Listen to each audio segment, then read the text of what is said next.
환영합니다. 12월 14일 월요일 새벽을 하나님께 올려드립니다. 함께 찬양 때로는 너의 앞에 부르시겠습니다.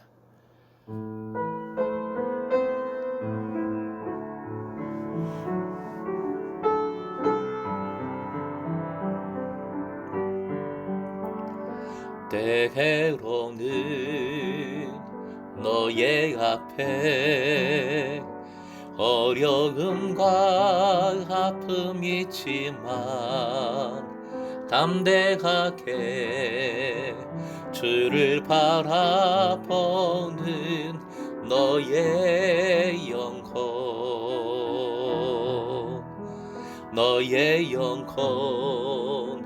우리 볼 때 얼마나 아름다운지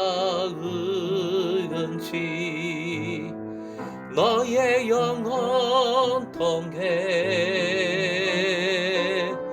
큰 영광 받으신 하나님을 찬양. 오 할렐루야.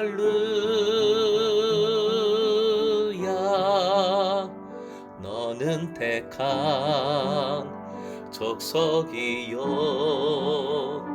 왕같은 제사장이요 거룩한 나라 하나님의 소유된 백성.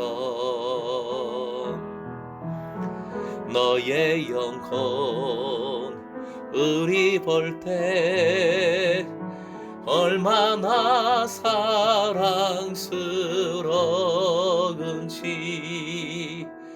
너의 영혼 통해 큰 영광 받으신 하나님을 찬양. 오 할렐루야.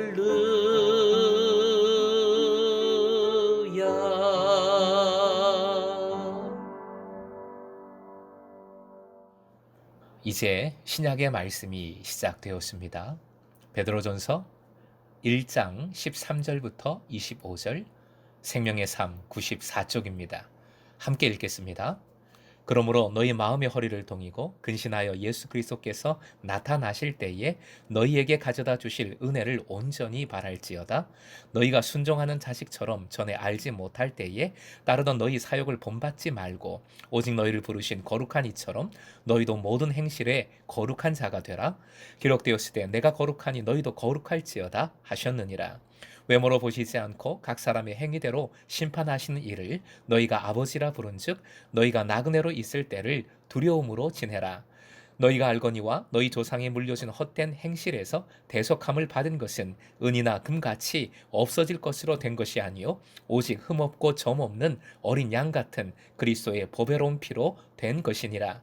그는 창세전부터 미리 알린 바 되신 이나 이 말세에 너희를 위하여 나타내신 바 되었으니 너희는 그를 죽은 자 가운데서 살리시고 영광을 주신 하나님을 그리스도로 말미암아 믿는 자니 너희 믿음과 소망이 하나님께 있게 하셨느니라.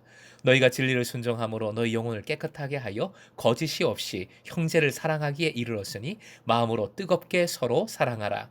너희가 거듭난 것은 썩어질 씨로 된 것이 아니요 썩지 아니할 씨로 된 것이니 살아있고 항상 있는 하나님의 말씀으로 되었느니라. 그러므로 모든 육체는 풀과 같고 그 모든 영광은 풀의 꽃과 같으니 풀은 마르고 꽃은 떨어지되 오직 주의 말씀은 세세토록 있도다 하였으니 너희에게 전한 복음이 곧 이 말씀이니라. 13절입니다. 13절 말씀.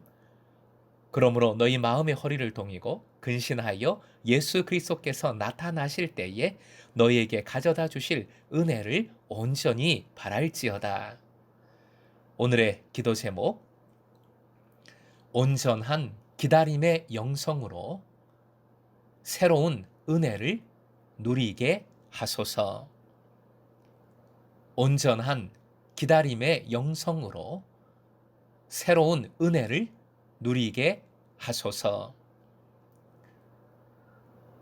새롭게 시작된 신약의 말씀 베드로전서도 어떤 면에서 다니엘서와 비슷합니다. 바로 환란이라는 점에서 동일합니다. 다니엘서에 안티오쿠스 4세가 있었다면 베드로 전서에는 네로 황제가 있습니다. 물론 네로의 본격적인 박해 직전에 이 편지가 쓰여졌지만 베드로 전서도 초대교회의 박해를 전제로 해서 말씀을 풀어가고 있습니다. 즉 어떻게 환란을 이기는가, 환란 속에서 성도로서 어떻게 살아가야 하는가를 권면하고 있는 편지입니다. 본문 앞에서는 하나님의 은혜에 소망이 있음을 선포했고 오늘 본문에서는 권면이 바로 나옵니다. 본론으로 들어가고 있는 것인데요. 권면으로서 영적인 명령이 본문에 4가지가 나오고 있습니다. 첫째는 13절 첫 번째 구절입니다. 은혜를 온전히 바라라 하는 명령이지요. 둘째는 14절부터 15절인데요. 모든 행실에 거룩한 자가 되라 명하고 있습니다. 하나님께서 거룩하시니 너희도 거룩하라 라는 말씀에 근거하고 있습니다. 셋째, 17절 나그네로 있을 때에 두려움으로 지내라 명하고 있습니다. 여기서 두려움은 경외심이지요. 오직 그리스도의 보배로운 피로 대속함을 받았습니다. 그러기에 비록 나그네의 삶, 어려운 삶을 살아가고 있지만 이 은혜를 기억하고 본향을 바라보며 오직 하나님만 두려워하는, 즉 하나님만 경외하는 삶을 살아가라는 것입니다. 네 번째가 22절 마음으로 뜨겁게 서로 사랑하라 라는 명령입니다. 비대면의 지금 상황에서는 어떻게 보면 가장 중요한 명령이라 볼 수 있겠습니다.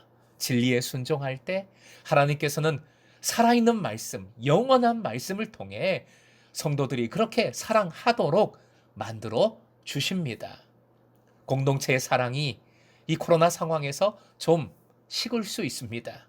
이런 어려움이 있을수록 더욱 뜨겁게 사랑하는 우리 공동체가 돼야 될 줄로 믿습니다. 자, 첫 번째 명령을 좀 자세히 상고해 봅니다. 이 첫 번째 명령은 대림절 기다림의 영성을 잘 보여주지요.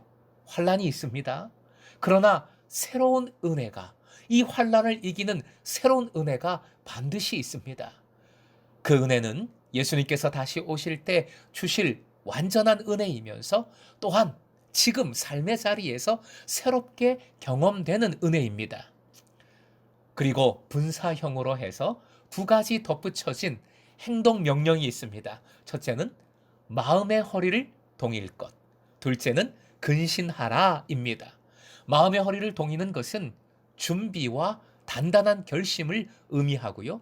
근신하라는 것은 원어상 술 취하지 않은 정신, 정신을 바짝 차린 상태를 나타냅니다.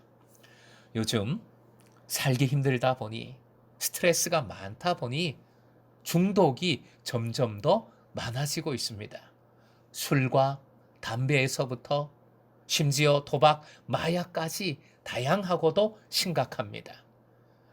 건전한 스트레스 해소 방법을 마련해야 하는 지혜가 필요한데 그리스도인으로서 가장 근본적인 것, 중요한 것은 무엇보다 정신을 바짝 차리고 깨어서 주실 은혜를 사모하는 것입니다. 바로 본문이 그것을 명하고 있지요. 단단히 각오하고 정신을 바짝 차려서 예수님께서 새롭게 가져다 주실 은혜를 사모하라는 것입니다. 그러면 그 은혜를 누린다는 약속의 말씀인 줄 믿습니다. 맨 끝에 13절 맨 끝에 바랄지어다 명하고 있습니다. 바란다는 것은 엘피조라는 동사인데 희망을 갖고 믿는다. 그러기에 끝까지 기다린다 라는 의미입니다. 다시요. 바란다 라는 것은 희망을 갖고 믿는다. 그래서 끝까지 기다린다 라는 뜻입니다. 앞에 더구나 온전히 바랄지어다. 온전히가 붙어 있습니다. 엄청 그 뜻을 강조하고 있는 것이지요. 따라해 주십시오. 은혜 주실 것을 완전히 믿고 끝까지 기다리자. 바로 오늘 말씀의 핵심입니다.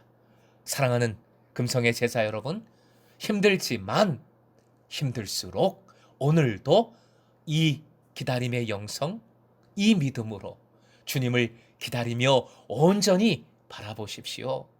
그래서 새로운 은혜로 기뻐하는 하루가 되시길, 여러분 되시길 주님의 이름으로 축원드립니다.